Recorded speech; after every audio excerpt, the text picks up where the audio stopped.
अस्सलाम वालेकुम मेरे दोस्तों, सज्जनों और बेलियों। मैं हूँ इजहार अहमद और वेलकम करता हूँ आपको किचन गार्डनिंग चैनल पर। और उम्मीद भी रखता हूँ कि आप सब लोग खैरियत से होंगे, फिटफाट होंगे, अच्छे से कामों में खूब अच्छे से बिजी होंगे। आज मैं बात करने वाला हूँ एलामेंडा प्लांट पर। इसको एलामेंडा भी बोलते हैं और अलमंडा भी बोलते हैं। जो देसी लोकल नर्सरी पर इसका नाम लिया जाता है, इसको अलमंडा बोलते हैं और इंग्लिश नेम इसका एलामेंडा है। इनके फूलों में काफी सारे कलर्स भी होते हैं, लेकिन जो मेरे पास है ये येलो वाला है, क्योंकि मुझे येलो ज्यादा अच्छा लगता है, इसलिए मैंने येलो परचेज किया है। गर्मी का सीजन है और गर्मी के सीजन में गर्मियों वाले ही पौधे ज्यादा उगाए जाते हैं। और गर्मी के सीजन में काफी सारी वाइन्स भी उगती हैं, मतलब बेलें भी काफी सारी ग्रो करती हैं और उनको फ्लावरिंग भी होती है। और ये बेल भी उनमें से एक है, मतलब जिसको बहुत ज्यादा फ्लावरिंग होती है। अभी ये छोटे से पॉट में लगा हुआ और इसको बडिंग भी स्टार्ट हो चुकी है और फ्लावरिंग भी स्टार्ट हो चुकी है। तो आज बात करेंगे इसकी प्रोपगेशन पर, इसकी ग्रोथ पर, इसको कितना पानी चाहिए, इसको कौन सा मौसम अच्छा लगता है, क्या ये 12 महीने चलने वाला पौधा है, ये जमीन में ग्रो होता है या गमले के अंदर भी ग्रोथ कर सकता है, इसको कितना फर्टिलाइजर चाहिए, क्या ये इंडोर प्लांट है या आउटडोर प्लांट है। तो stay with me. Allamanda plant एक बेल है जो गर्मी के सीजन में ग्रोथ करती है। वैसे तो ये पूरा साल रह सकती है, लेकिन जैसे ही गर्मी का सीजन शुरू होता है, फरवरी का महीना स्टार्ट होता है, बाहर के सीजन से इसके नए नए पत्ते निकलना शुरू हो जाते हैं और अप्रैल टू मई से इसकी फ्लावरिंग शुरू हो जाती है, जो लेट समर तक फ्लावरिंग होती रहती है।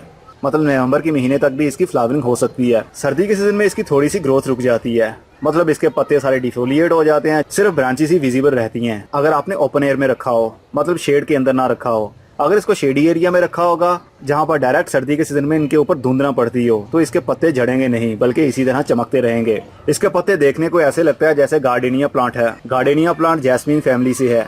इसके पत्ते देखने को कुछ ऐसे ही लगते हैं, लेकिन ये गार्डेनिया नहीं है, ये है एलामेंडा।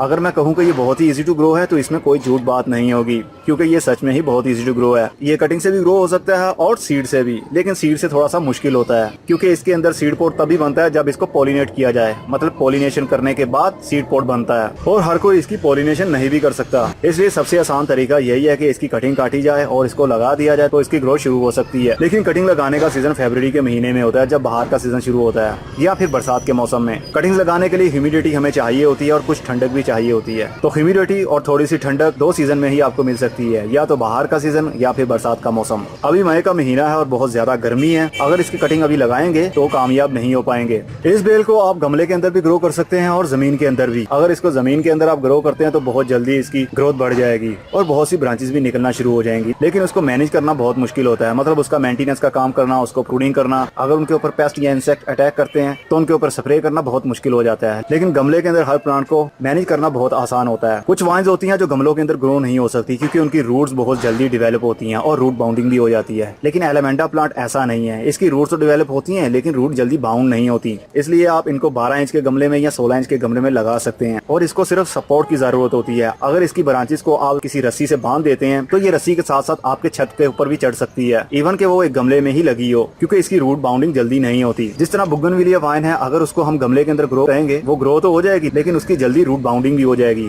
और जब रूट बाउंडिंग हो जाएगी तो उसकी ग्रोथ रुक जाएगी। लेकिन एलामेंडा प्लांट ऐसा नहीं है। इसको हॉट वेदर बहुत पसंद है, मतलब गर्मी का सीजन इसको बहुत अच्छा लगता है। ह्यूमिडिटी हो तब भी अच्छा रहेगा, मतलब बरसात का मौसम हो तब भी अच्छे से ग्रोथ करता है, और अगर फुल गर्मी हो, मतलब लू चल रही हो, तब भी ये खूब अच्छे से ग्रोथ करता है। लेकिन सर्दी का सीजन इसको बिल्कुल अच्छा नहीं लगता, लेकिन ये लाइव रहता है। जब सर्दियां खत्म हो जाती हैं तो इनकी सूखी हुई ब्रांचेस के अंदर से दोबारा से पत्ते निकलना शुरू हो जाते हैं, जिस तरह एक नई जान डल गई हो इस पौधे के अंदर। तो अब ये मेरे पास लगा हुआ छोटे पॉट में, करीब ये 7 इंच का पॉट है, तो मैं चाहता हूँ इसको थोड़े से बड़े पॉट में शिफ्ट कर लूँ। और मेरे पास अभी क्ले पॉट नहीं है, लेकिन मैं सजेस्ट आपको यही करता हूँ कि हर पौधा क्ले पॉट में ही ग्रो किया करे, क्योंकि गमला ठंडा रहता है। और प्लास्टिक का पॉट जब धूप पड़ती है उसके ऊपर वो काफी हीट हो जाता है, और हीट होने की वजह से नाइट्रोजन का सोर्स बढ़ता है, और जब नाइट्रोजन बढ़ती है तो आपके पौधे की रूट्स भी बर्न होना शुरू हो जाती हैं। इसलिए क्ले पॉट यूज करेंगे, इसमें आपके पौधे की ग्रोथ बहुत ही जबरदस्त चलती रहेगी। तो अब मैं इसको थोड़ा सा शिफ्ट करूंगा बड़े पॉट में। ये है वो पॉट जिसके अंदर मैं इसको ग्रो करना चाहता हूँ, मतलब ये 12 इंच का गमला है जो काफी बड़े साइज का भी है।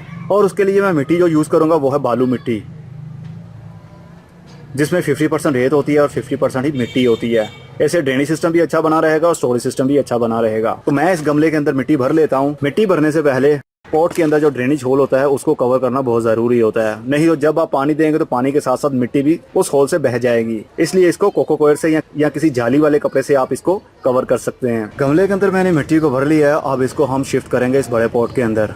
एलिमेंटा एक कंप्लीट आउटडोर प्लांट है, ये इंडोर ग्रोथ नहीं कर सकता। अगर आप चाहे कि इसके पत्ते ही बहुत खूबसूरत है तो इसको इंडोर प्लेस किया जाए, तो अगर इसको इंडोर रखेंगे तो इसके पत्ते भी झड़ना शुरू हो जाएंगे, सिर्फ टहनियां ही बाकी बचेंगी और एंड पर ये आपका प्लांट मर जाएगा। इसलिए आप इसको धूप में रखेंगे तो इसकी ग्रोथ होती रहेगी। धूप चाहे सर्दी की हो या गर्मी की हो, इसको धूप बहुत पसंद है। इसके फूलों में से खुशबू बिल्कुल नहीं आती, सिर्फ इसके बेल शेप फूल देखने को काफी खूबसूरत लगते हैं। तो चलिए अब इसका रूट बॉल निकालते हैं और शिफ्ट करते हैं।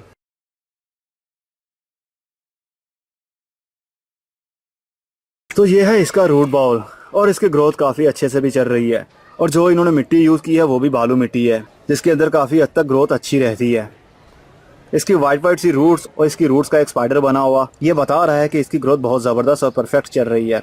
तो अब हम इसको शिफ्ट करते हैं इससे बड़े पॉट में। अभी ये मिट्टी बिल्कुल ही ड्राई है, एक कतरा भी इसमें पानी नहीं है। तो मैं जल्दी से इसको लगा लूँगा और उसके बाद में मिट्टी डालने के बाद इसको अच्छे तरीके से पानी दे दूंगा, ताकि एक मरतबा पूरी की पूरी जो सॉइल है वो वेट हो जाए।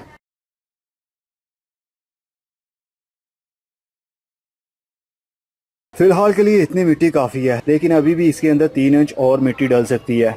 लेकिन मैं और मिट्टी नहीं डालूंगा, क्योंकि गर्मी का सीज़न है और गर्मी के सीज़न में डेली बेस पे पानी भी देना पड़ता है। इसलिए मैं मिट्टी का लेवल इतना रखना चाहता हूँ कि कुछ देर के लिए इसके अंदर पानी जमा रह सके। आपने नोट किया है इसके अंदर मैंने फर्टिलाइजर यूज़ नहीं किया है, ना काउडंग यूज़ किया है, क्योंकि गर्मी का सीज़न है और गर्मी के सीज़न में ऐसा फर्टिलाइजर मतलब खाद नहीं दी जाती जिसके अंदर नाइट्रोजन का सोर्स ऑफ लेवल हाई हो। अगर हम इतनी गर्मी में भी नाइट्रोजन वाला फर्टिलाइजर ऑफर करेंगे तो प्लांट के पत्ते बर्न हो जाएंगे। इसलिए अभी कोई भी फर्टिलाइजर हमने नहीं देना, सिर्फ मिट्टी और पानी ही काफ़ी है।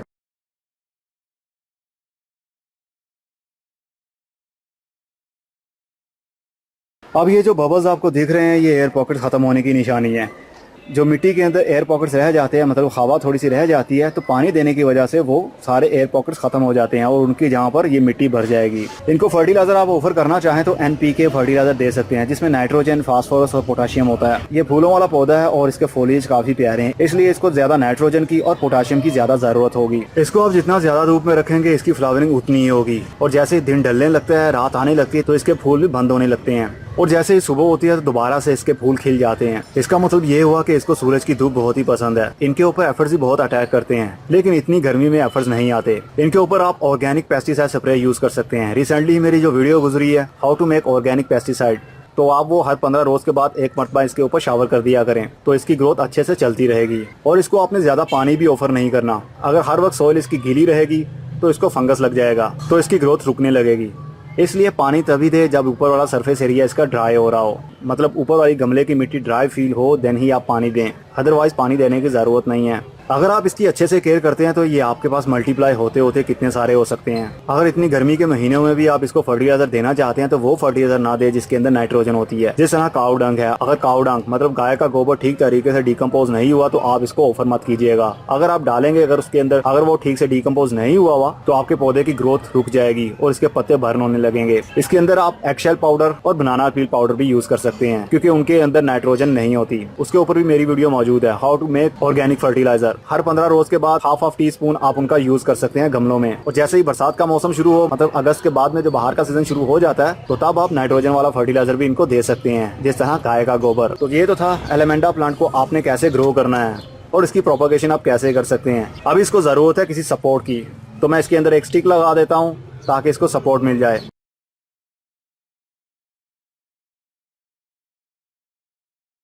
अब जैसे जैसे इसकी ग्रोथ बढ़ती रहेगी इसको मैं सपोर्ट देता रहूंगा इस स्टिक की, तो इस गमले के अंदर भी इसकी 12 से 13 फुट तक हाइट बढ़ सकती है और इसको काफी हद तक फ्लावरिंग भी होगी। उम्मीद करता हूँ आपको खूब अच्छे से समझ भी लग गई होगी कि आपने अलामेंडा प्लांट की केयर कैसे करनी है और उसको प्रोपगेशन कैसे करनी है।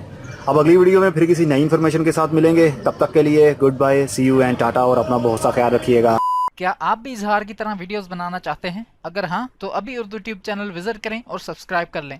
वहां पर आपको यूट्यूब चैनल क्रिएट करने की और उसको ग्रो करने की फ्री ट्रेनिंग मिलेगी। चैनल का लिंक आप स्क्रीन पर एंड डिस्क्रिप्शन में देख सकते हैं।